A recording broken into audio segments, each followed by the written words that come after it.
kewasan agen kula damarang ki menika sang Prayu Banawati boten kangen sinuwun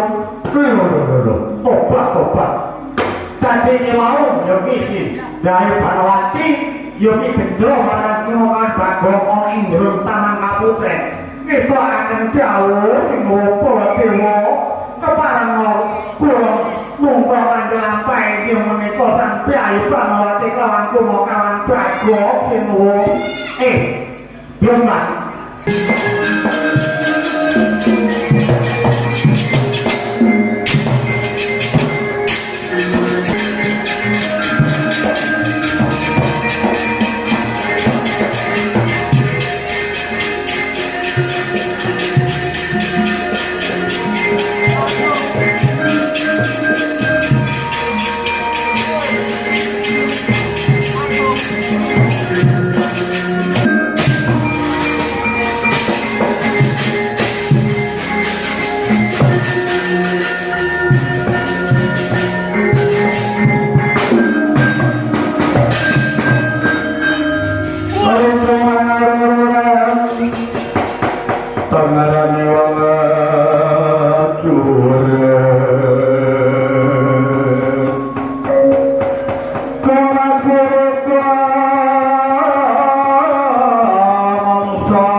iki Taman Kaputren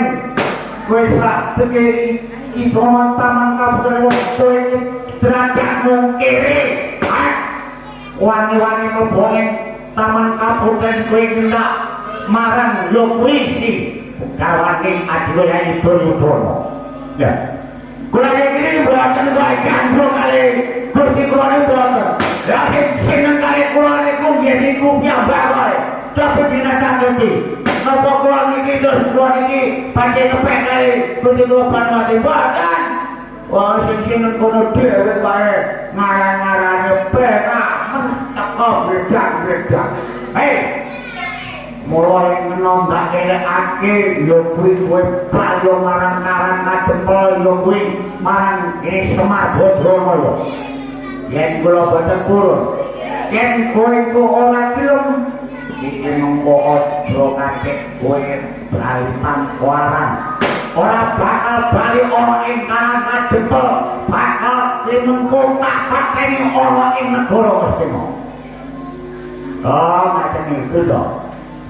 ya sakniki kula niki lek ning kula kadon manut kalendara kula Ayu Banawati niki pripun niki ndara niki ndara Baladewa niki sajake muring-muring kalian kula Bagong yen wis ditandang karo Prabu Baladewa yo ngetandang ana Bagong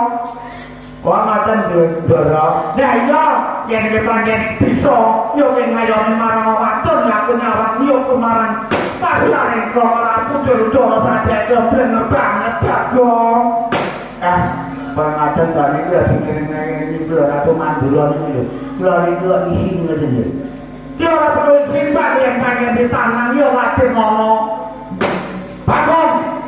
lho niki dino kados pundi karo Baladewa yen kowe ora kena eman terakhir kali ana ing Karang Kadempel